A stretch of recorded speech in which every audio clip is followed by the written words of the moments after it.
कथा नाही लक्षात घ्या तर आता ऐका विश्वरत्न डॉक्टर बाबासाहेब आंबेडकर काय सांगतात. विश्वरत्न डॉक्टर बाबासाहेब आंबेडकर काय सांगतात, समर्पण काय असतं ऐका. काळजामध्ये लिहून घ्या माझ्या लेकरांनो आणि मुलींनो, तुम्ही सुद्धा तुम्ही कोण आहात याची जाणीव अगोदर होते. ज्या छत्रपती शिवाजी राजांनी स्वराज्य उभं केलं त्या छत्रपती शिवाजी राजांना घडवणारी आणि जन्म देणारी ती आऊ जिजाऊ म्हणजे तुम्ही आहात, लक्षात घ्या.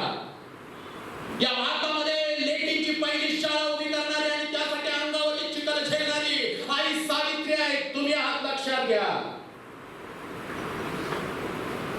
ज्यावेळेला 5 लाखाचा औरंगजेबाचं सैन्य आलं, शंभूराजांना हार हार करून मारला, त्यावेळेला औरंगजेबाला वाटलं बस आता हे स्वराज्य मला मिळालं. त्यावेळेला एका रणचंडकीने हातात तलवार घेतली आणि औरंगजेबाला शेवटचा श्वास या मातीमध्ये सोडायला लावला. ती तारा आणि तुम्ही आहात, लक्षात घ्या. अगोदर तुम्ही जागा व्हा.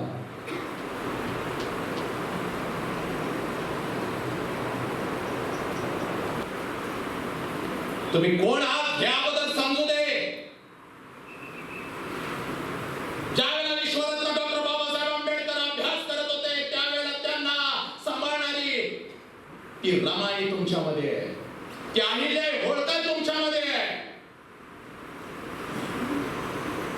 अखंड भारताला सांभाळणारी ती इंदिरा गांधी तुमच्यामध्ये आहे, ती पी.टी. उषा तुमच्यामध्ये आहे, ती कल्पना चावला तुम्ही आहात. हे जाणून घ्या, हे वाचा, याचा अभ्यास करा. ती गीता फुगाड तुमच्यामध्ये आहे, साला छट्टू ठोकण भारताला गोल्ड मेडल मिळवून देणारी एवढी प्रचंड ताकद तुमच्यामध्ये आहे, तुमच्या अंतरंगामध्ये आहे.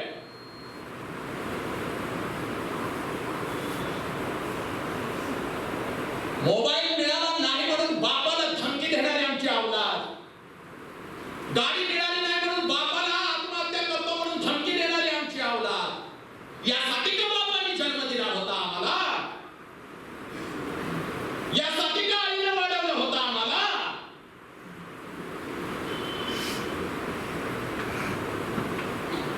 तुम्हाला इथं पाठवते त्यावेळेला ती हजारो स्वप्न रंगवते. दंगा करणं सोपं आहे रे, पेटून उठणं खूप अवघड आहे.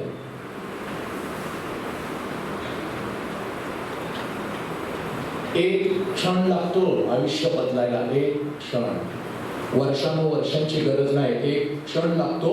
कदाचित तो क्षण या एका तासामध्ये तुमच्या आयुष्यात येईल. बस, ट्रान्सफॉर्मेशन ऑफ युअर लाईफ, बदल.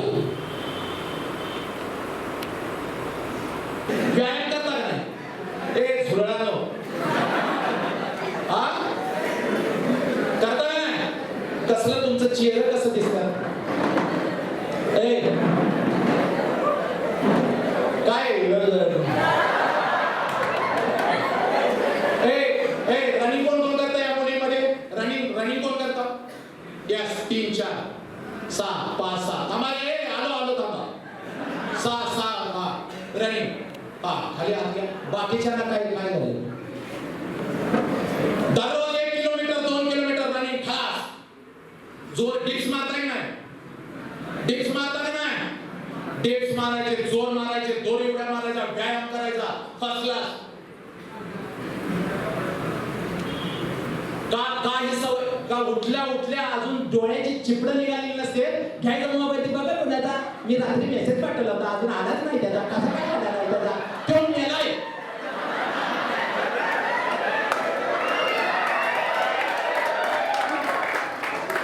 अरे किती निर्लज्ज आहोत आपण. तुम्हाला कळतंय का?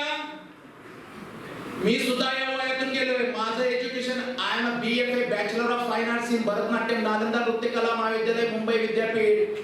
आई बापाने ज्या वेळेला तुम्हाला कॉलेजला पाठवलेलं असतं ना त्यावेळेला स्वप्न घेऊन पाठवलेलं असतं. 1992 ला मुंबईला गेलो आणि 1998 ला BFA डिग्री घेऊन बाहेर पडलो. 1992 ला ज्यावेळेला मुंबईला गेलो, 1993 ला नालंदामध्ये प्रवेश घेतला आणि सगळं काही इंग्लिश मीडियम मधून होतं. 2 महिने कसे तर काढले आणि मॅडमला सांगितलं मला जमायचं नाही, मी जातो, पळून जातो. मॅडम म्हटल्या नाही जायचं. हॉस्टेलला आलो, बॅग भरली आणि निघालो होतो. कॉलेज सोडून निघालो होतो त्यावेळेला पोस्टमन आला आणि म्हणाला वसंत हंकारे तर मीच समोर होतो. म्हटलं पत्र आले. पत्र हातामध्ये घेतलं तर त्यावेळेला आंतरदेशी पत्र आईनं पाठवलेलं होतं आणि आईनं फक्त लिहिलेलं होतं, बाळा तू इथून मुंबईला गेलास, मला करमत नाही रे, मला तुझी आठवण येते, पण ज्या कामासाठी गेलायस ते काम पूर्ण केल्याशिवाय परत येऊ नकोस बाळा, परत येऊ नकोस. ते पत्र आजही मी माझ्या जवळ ठेवलेलं आहे. माझी पावलं परत वळली आणि एवढा अभ्यास केला, 98 ला मुंबई युनिव्हर्सिटीमध्ये दुसरा आलो. लक्षात घ्या, हे झालं पाहिजे.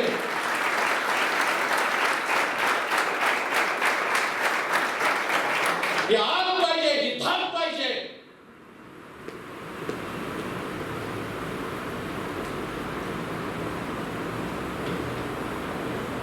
इंग्लिश येत नव्हतं, इंग्लिश शिकलो.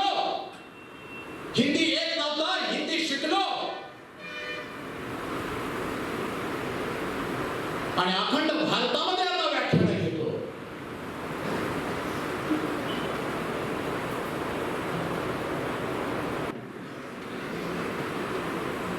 सचिन तेंडुलकर यांना विचारलं होतं, ए सचिन तेंडुलकर, सकाळी उठल्यानंतर तेंडुलकर सांगतात की पहिल्यांदा 100 बॉलचा सामना केल्याशिवाय, उठल्या उठल्या समोरून येणारे 100 बॉल त्यांचा सामना केल्याशिवाय मी कुठलंही वर्तमानपत्र हातात घेत नाही. आदल्या दिवशी सेंचुरी जरी मारलेली असेल आणि फ्रंट पेजला टाइम्स ऑफ इंडियाला जरी छापून आला असेल तरी सुद्धा ते वाचत नव्हते. तर पहिल्या 100 चेंडूंचा ते सामना करायचे आणि त्यानंतर पेपर हातात घ्यायचे, कारण ते सांगत होते अशा 100 चेंडूंचा दररोज सामना करतो न चुकता म्हणून पेपर मध्ये छापून येतं. लक्षात घ्या, पेपर वाचतो म्हणून पेपर मध्ये छापून येत नाही. हे अगोदर कळू दे. उगाच ध्यानचंद झाले नाही, ध्यान सिंह त्यांचं नाव, त्यांचं नाव ध्यान सिंह. ध्यानचंद्र का झाले, गरीब कुटुंबातलं पोरगा होता. सराव करायला मैदान नव्हतं. हॉकी भारताला पहिलं गोल्ड मेडल घेऊन येणारा हा माणूस ध्यानचंद. झाडाची फांदी तोडायचा, वक्र असलेले, आणि पौर्णिमेला चंद्राच्या प्रकाशामध्ये सराव करायचा. तो ध्यानसिंह ध्यानचंद्र झाला. इंग्लंडच्या राणीला स्वतःची छत्री दिली हातामध्ये, यांनी खेळून दाखव. फक्त खेळला नाही तर त्या छत्रीच्या दांड्याने गोल केला. ध्यास होता, ध्येय होतं.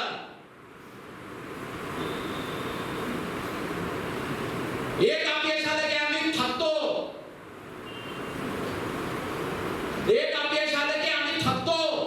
एकदा नाही, दोनदा नाही, 1000 नाही, 2000 नाही, 5000 नाही, 9999 वेळा प्रयत्न केले आणि एडिसनने या बल्बचा शोध लावला. हे जाणून घ्या, हे वाचा, याचा अभ्यास करा. की लोक आहेत ना, तुम्हाला शिकवतात नाही तर जीव प्राण देऊन तुम्हाला शिकवत असतात. कारण तुमच्यातला एखादा ज्या वेळेला मोठा होतो त्यावेळेला यांचा ऊर हिमालयासारखा भरून येतो. याच माझा विद्यार्थी आहे. आणि साला आपण बापापासून आपल्या शिक्षकापर्यंत प्रत्येकाला वेड्यात काढण्याचा प्रयत्न करतो. तू जिवंत असून मेलेला आहेस.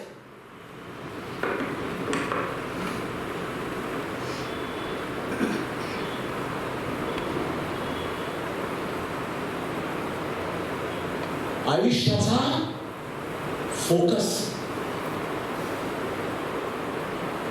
भगवंतांनी प्रचंड ऊर्जा तुमच्यामध्ये दिलेली आहे. या ऊर्जेचा वापर कट्ट्यावरती बसून आयुष्यातले क्षण वाया घालवण्यासाठी दिलेली नाही. ऊर्जा यासाठी दिलेली नाही. आज आम्हाला पश्चाताप होतो. आमच्या तारुण्यामध्ये, आमच्या किशोरावस्थेमध्ये, आमच्या युवावस्थेमध्ये आम्हाला जर असा एखादा वक्ता भेटला असता सांगणारा, तर साला अजून याच्यापेक्षा काहीतरी वेगळं असतं.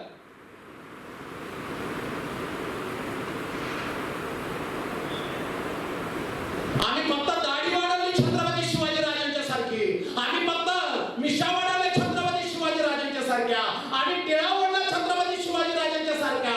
कर्तृत्व कुठं आहे? अरे आपलीच नाही तर शत्रूच्या स्त्रीला सुद्धा आई आणि बहीण मानणारा तो राजा होता. त्याला हक्क आहे हे मिशीला पीळ देण्याचा. साला आमच्यासारख्या झोळमटाना रस्त्यावरून चाललेली लेक आजही सुरक्षित नाही. तुम्हाला मिशीला पीळ देण्याचा अधिकार नाही रे, नाही अधिकार. त्या कॉलेजमध्ये आलेलो आहोत का, ध्येय अगोदर निवडा. मी इथं आलेलो आहोत, बापाने बॅग घेऊन मला पाठवलेला आहे.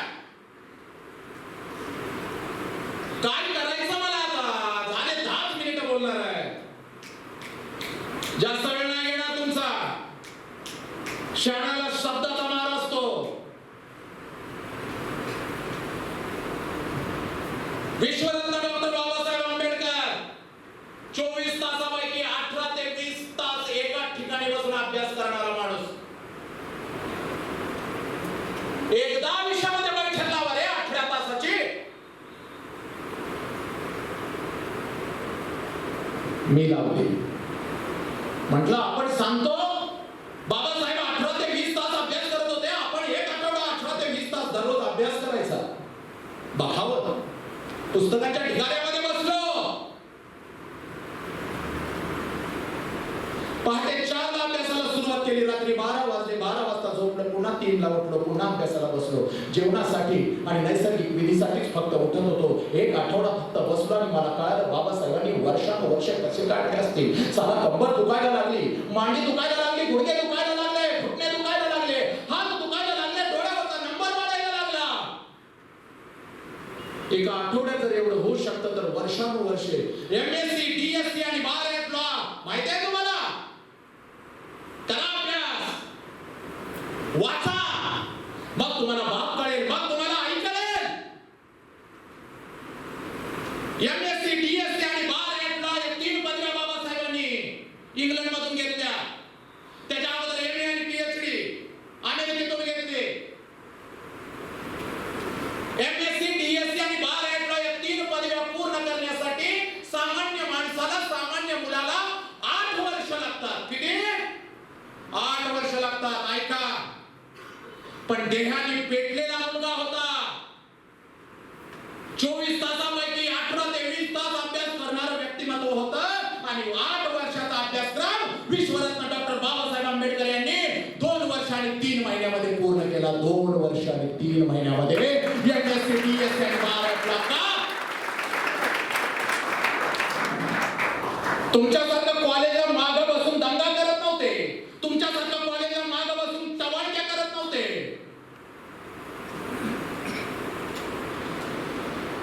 त्या कॉलेजची भिंत सुद्धा पावन झाली आणि ज्या बेंचवर बसून अभ्यास करत होते तो बेंच सुद्धा पावन झाला. तो विश्वरत्न डॉक्टर बाबासाहेब आंबेडकरांच्या नावाने लक्षात घ्या, मिरवू लागला.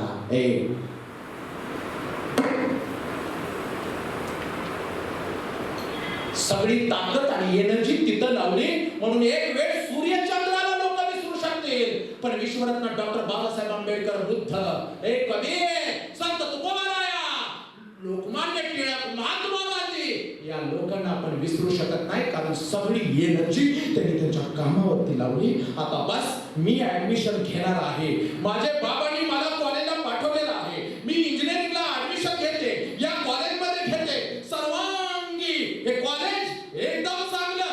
बस माझं मन इथं रमतंय. आता रमतंय ना तर 2 वर्ष, 3 वर्ष, 4 वर्ष, 5 वर्ष मला काय करायचंय, माझ्या आयुष्याचं ध्येय अगोदर तुम्हाला ठरवावं लागेल. हे आयुष्याचं ध्येय ठरवलं, मला इंजिनियर व्हायचंय, तर बस आता डोळ्यासमोर काय नाही दिसलं पाहिजे तुला.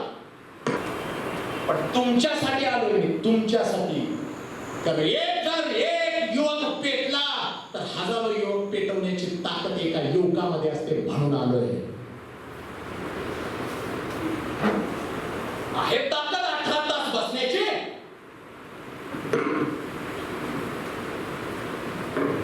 का बसत होतं हे 18 तास माहितीये का? 2च मिनिटामध्ये सांगतो. कळालं आणि बदल झाला तरच जिवंत आहात, आणि जर नाही बदल झाला तर साले अजून मेलेले आहात. तुमचं कर्म तुमच्या बरोबर. सांगण्याची धमक माझ्यात आहे, मी सांगितलं. सांगण्याची धमक माझ्यामध्ये आहे, मी सांगितलं. ऐकले का बसत होते 18 तास माहितीये का? बाबासाहेब सांगतात 18 तास मी बसत होतो कारण पुस्तकाचं पान उघडलं की पुस्तकाच्या पानावरची वाक्य मला नंतर दिसत होती. पुस्तकाच्या पानावरची वाक्य मला नंतर दिसत होती. पुस्तकावरती दिसत होता तो अगोदर मला माझा बाप दिसत होता. भीमा उठ रे, अभ्यास करायचा आहे ना.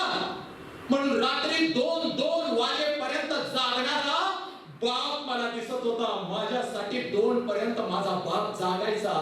2 वाजता मला अभ्यासाला बसवायचा आणि नंतर माझ्या पायाजवळ झोपी जायचा. तो बाप मला दिसत होता. मला माझी जबाबदारी कळालेली होती. वडिलांना एखादं पुस्तक मागितलं तर खिशामध्ये एक आणा नसायचा. पण भीमा संध्याकाळपर्यंत तुला पुस्तक देतो म्हणून माझा बाप बाहेर पडायचा, घराच्या बाहेर पडायचा. मित्रांच्या जवळ भिकाऱ्यासारखा झुकायचा. भीमाला एक पुस्तक घ्यायचंय, पुढच्या आठवड्यात तुझे पैसे परत देतो, थोडे पैसे मिळतील का. हे हजारो ठिकाणी झुकून मला पुस्तक देणारा तो रामजी माझा बाप मला दिसत होता. माझी जबाबदारी मला कळालेली होती. म्हणून हा भीमराव आंबेडकर 24 तासापैकी 20 तास अभ्यासाला बसत होता. कळेल का तुम्हाला तुमची जबाबदारी. पोरीनो, 10वी झाला, 12वी झाला. ऐका, तुमच्या एवढाच मला मुलगा आहे 18 वर्षाचा. तुझ्यापेक्षा थोडीशी लहान 10वीला पण एक मुलगी आहे मला. आणि तुम्हा सगळ्यामध्ये मला माझा मुलगा आणि माझी मुलगी दिसते म्हणून सांगतो. कदाचित तुम्ही माझं ऐकाल पण माझ्या मुलांना मी नाही सांगू शकत. कारण बाप सांगत असतो ना त्यावेळेला आम्हाला पटत नसतं. 10वी झालीस, 11वी केलीस, 12वी केलीस. 10वी मध्ये बापाने सांगितलं होतं पोरग्या 11वीला चाललीस ना चांगला मोबाईल घेऊन देतो. तेवढंच लक्षात ठेवलंस. 11वीला जाताना आई समोर तुझं गारण मांडलंस, मग मी मला मोबाईल पाहिजे नाही तर मी अभ्यास करणार नाही. रागून रुसून उठून जाता रे. बाप रात्रीचा येतो, जेवायला बसतो, सगळा ताळमेळ घालत असतो आयुष्याचा जगण्याचा, तुम्हाला शिकवण्याचा. आणि आई म्हणते, पोरगी म्हणते मोबाईल दिला तरच अभ्यास करणार. ताटावरनं उठतो, ताटातला एक घास मुखात असतो, तेवढाच घास कसा तर गिळतो, हातातला घास ताटातच ठेवतो, उठतो आणि तुमच्यासाठी बाहेर जातो. कुठल्या तरी एखाद्या मित्राला गाठतो आणि म्हणतो, पोरगी आता 11वीला जाणार आहे, पोरगी 12वीला जाणार आहे, पोरगी इंजिनिअरिंगला जाणार आहे, मोबाईल घेऊन द्यायचा आहे. माझ्याकडे 7,000 रुपये आहेत, एक 5 ते 10,000 रुपये मला उसने पाहिजे होते, तुला पुढच्या महिन्यात देतो. तुझ्या मोबाईलसाठी तुझा बाप 1000 वेळ दुसऱ्या समोर चुकलेला लक्षात घे. तुझी कॉलेजची फी भरण्यासाठी 1 गुंठा जागा त्यानं विकलेली आहे लक्षात घे. गाडीचा अट्टहास केलास म्हणून घर बांधलं नाही, पण तुला अगोदर गाडी घेऊन दिलेली आहे लक्षात ठेव.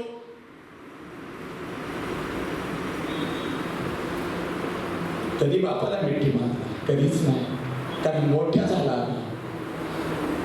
लहानपणी बापाशिवाय जेवणाचा अन्नाचा घास तोंडात घालत नव्हतीस, पण आता बाप आला काय गेला काय तुला काहीच फरक पडत नाही. हे बापाने मोबाईल दिला, बापाने पास दिला, बापाने पैसे दिले, बापाने सगळं काय दिलं, साला झालं जल्लोष करताना नालायको.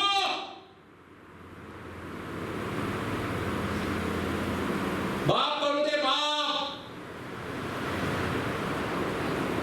ज्याने तुमच्यासाठी जागा विकली तो बाप कळू दे. आणि जो रात्रभर तुमच्यासाठी जागतो तो बाप कळू दे. रोज 6 वाजता घरी पोहोचते, 6:30 झाले तरी बाप 1000 वेळ फोन करतो, अगं अजून कशी आली नाही, तरुणीसाठी पोरगी आहे अजून कशी आली नाही. आणि प्रेम प्रेम म्हणून साला बापाला सोडून आईला सोडून निघून जाता. हे प्रेम? अरे जी पोरगी आपल्या आई वडिलांवरती प्रेम करत नाही ती पोरगी समोरच्यावरती काय प्रेम करणार आहे.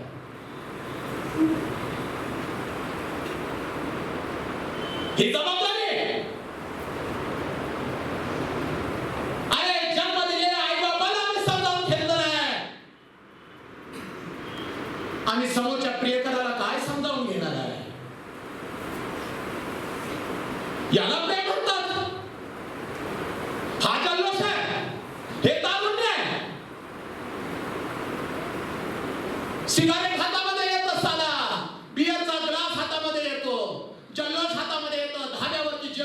घरामध्ये येतं आणि त्याच वेळेला बाप घरामध्ये टाचा घासत असतो. साला पोरासाठी एवढं केलं, पोरासाठी एवढं केलं, साला पोरासाठी एवढं केलं. पोराच्या हातामध्ये सिगारेट आलं. साला हे मेल्यानंतर बापाला नाईला जाळत नाही. गैरसमज आहे तुमचा. मेल्यानंतर फक्त शरीर जाळतात, पण तुमच्यामुळे जर तुमच्या आई बापाला मान खाली घालावी लागली तर जिवंतपणे रोज बाप मरत असतो. जिवंतपणे रोज बाप मरत असतो. रोज त्याची चिता, रोज त्याची चिता लक्षात घ्या. रोज त्याची चिता जळत असते. हे जाणून घ्या. ही जबाबदारी जाणून घ्या. साला आज गेल्या अगोदर बापाला मिठी मारा. बस बापाला धन्य वाटेल. बापावरतीच आम्ही रुसतो का? तर बाप मोबाईल जास्त बघू नको म्हणून आम्हाला राग येतो. बाप सकाळचं लवकर उठायचा म्हणतो म्हणून आम्हाला राग येतो.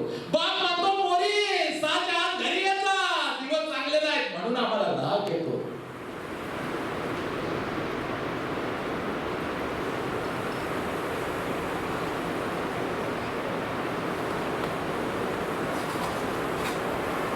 काय कशासाठी? 2 वेळ नापास हो आणि बापाजवळ जा. बाप म्हणेल मिठी मारून पोरी घेऊ नको, अजून सगळं विकतो, अजून तुला शिकवतो. पण साला तुझ्यामुळे जर त्याला मान खाली घालावी लागली तर तो जगणार कसा याचा विचार करा बघा. आणि हे वय आहे ना पूर्णपणे फोकस. 12वी झाले ना, दुसऱ्या वर्षात आलोय ना, डिग्री पूर्ण करायची आहे आणि अंडू पांडुगत डिग्री पूर्ण करायची नाही. कर्मण्यवाधिकार असते मा फलेषु कदाचन. गीता काय सांगून गेली? कर्म करणं माझ्या हातामध्ये आहे. बस किती टक्के पडणार, काय होणार हे नंतरचा प्रश्न आहे. त्यानंतर माझं ध्येय काय आहे? पूर्ण फोकस. वाचन, मनन, चिंतन. ऐका, वाचन, मनन, चिंतन, लिखाण आणि चर्चा. वाचन, मनन, चिंतन, लिखाण आणि चर्चा 5 गोष्टी आयुष्यात महत्त्वाच्या आहेत. वाचन प्रचंड करायचं. वाचन केल्यानंतर त्याचं मनन प्रचंड करायचं. मनन केल्यानंतर चिंतावरती चिंतन त्याचं प्रचंड करायचं. त्यानंतर लिखाण झालं पाहिजे आणि त्याची चर्चा झाली पाहिजे.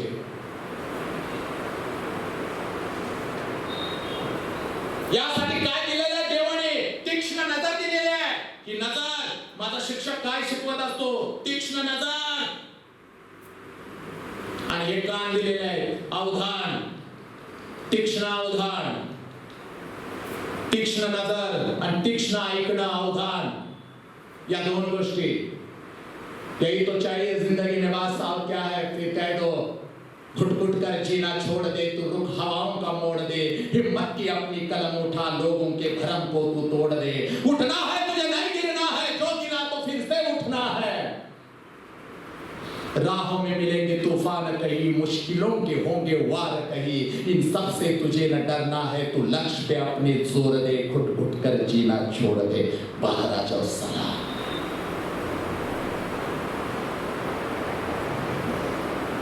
हे जीवन आहे, वाया घालवू नका. हे परत मिळत नाही. भारत का हर एक युवा, उसके अंदर जो चिंगारी है, बस उस चिंगारी को आग लगानी है मुझे. तुमचं ध्येय पाहिजे. कुत्र्या मांजरागत मरायचं नाही, कारण माणूस म्हणून तुम्ही जन्माला आलेला आहात आणि प्रचंड श्रीमंत आहात. 2 हात दिलेले आहेत, 2 पाय दिलेले आहेत. एखादा अपंग असतो जन्मजात, ज्याला पोलिओ झालेला असतो ना, त्याला जाऊन विचारा 2 पायांची किंमत. एखादा अंध जन्माला येतो, कधी तर जा त्याच्या जवळ बसा आणि त्याला विचारा डोळ्यांची किंमत. लहानपणी ज्याची आई निघून जाते त्या लेकराला विचारा आईची किंमत. आणि वयाच्या 8व्या 9व्या वर्षीच अपघातामध्ये बाप निघून जातो ना, या वसंत हंकारेला विचारा बापाची किंमत. ज्यावेळेला बाप आपल्या समोर असतो त्यावेळेला हे जग आपलं वाटत असतं, लक्षात घ्या. आणि ज्याला बाप नाही ना, तो दुसऱ्यांच्या बापांच्याकडे बघत बसत असतो. सारा मला बाप असता तर आज मी सुद्धा अशीच खरेदी केली असती. म्हणून एक वेळ देवासमोर नाही झुकला तर चालेल, नालायक हो, पण आई बापासमोर झुका. आता माणूस म्हणून जन्माला आलो, पण जनावर म्हणून आपण मरू.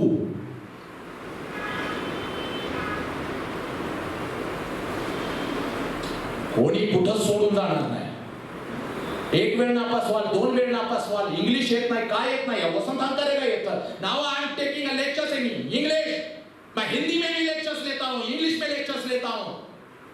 केरल से आते हैं, कर्नाटक से आते हैं, कन्नड़ लोग रहते हैं, बंगाली लोग रहते हैं.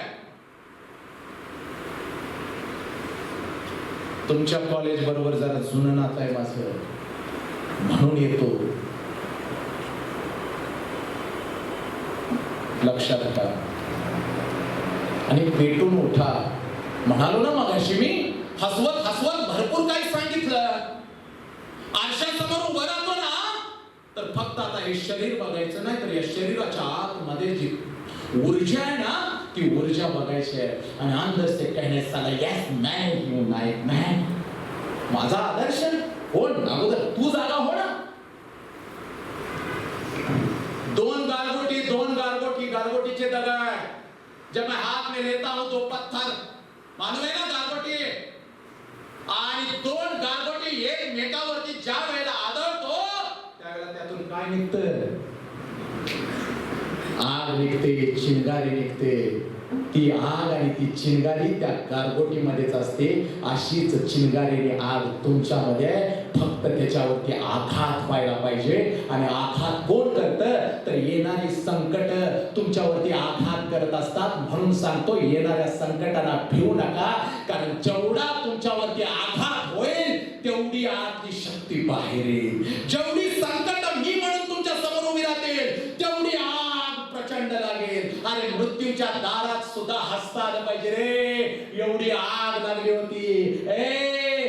भगत सिंगांना फाशी द्यायची होती, फाशीची वेळ जवळ आली. जेलर भगत सिंगांना घ्यायला आला. 5 मिनिटानंतर मैं फांसी के तख्त पर लटकने वाला हूं. ये उस शख्स को, उस क्रांतिवीर को, भगत सिंह जी को मालूम था. फिर भी वो क्या कर रहा था? तुमच्या माझ्यासारखा असता तर रडत बसला असता. 5 मिनिटानंतर मी फासावरती जाणार. पण भगत सिंग पुस्तक वाचत होते, लेनिनचं पुस्तक वाचत होते. और उस जेलर को कहते हैं रुक जा, वही के वही रुक जा. क्योंकि एक क्रांतिकारक दूसरे क्रांतिकारक के साथ बात कर रहा है. इस किताब में मैं लेनिन को पढ़ रहा हूँ, रशियन क्रांतिकारक लेनिन को पढ़ रहा हूँ. और इसके 2 पन्ने अभी बाकी है. ये 2 पन्ने मैं पढ़ूंगा और फिर तेरे साथ आऊंगा. रुक जा, वही के वही. याला साला मर्द म्हणतात, याला क्रांतिकारक म्हणतात.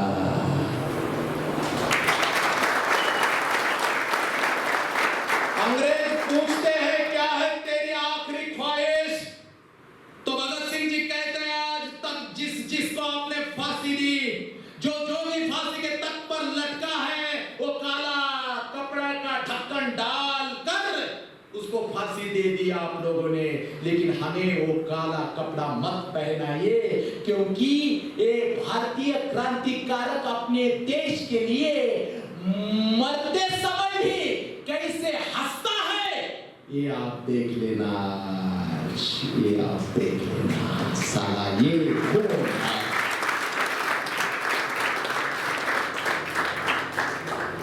हे रक्त आहे तुमच्यामध्ये. या देशामध्ये तुम्ही आम्ही जन्म घेतला. वयाच्या 50 मध्ये जर अंतरंगात एवढी आग असेल, तर तुम्ही फक्त 20तले आहात. 20-21 वय आहे तुमचं. पेटून उठा, नाहीतर आयुष्य वाया जाईल.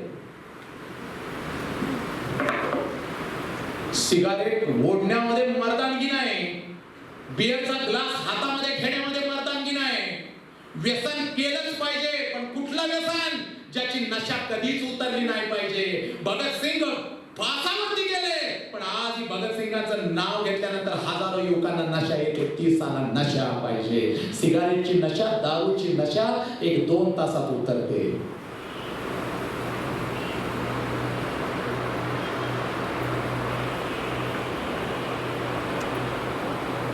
ताकद लागते, ताकद आणि हिम्मत लागते. शत्रूच्या स्त्रीला सुद्धा आई म्हणायला हिम्मत, चारित्र्य आणि ताकद लागते.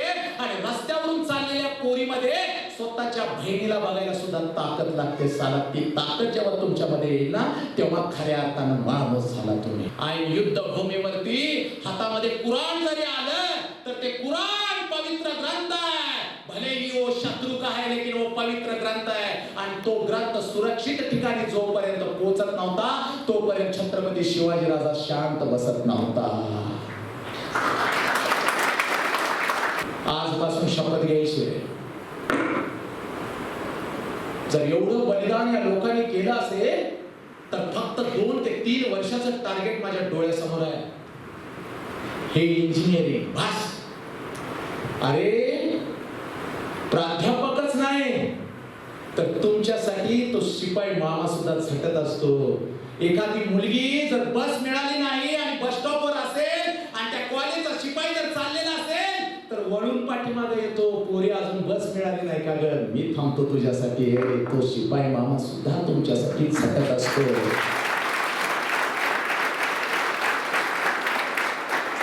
त्याला सुद्धा तुमची काळजी असते. कारण का या कॉलेजमध्ये मी आहे, या कॉलेजमधली ही मुलगी आहे. जशी मला माझ्या पोटची पोरगी आहे तशीच ही पोरगी सुद्धा माझी आहे. म्हणून तो परत वळून तुझ्याकडे येतो. पोरी काळजी करू नको, नाही बस मिळाली तर मी तुला घरी पोचवेल. हे तो माणूस आहे, तो खाकी कपड्यातला.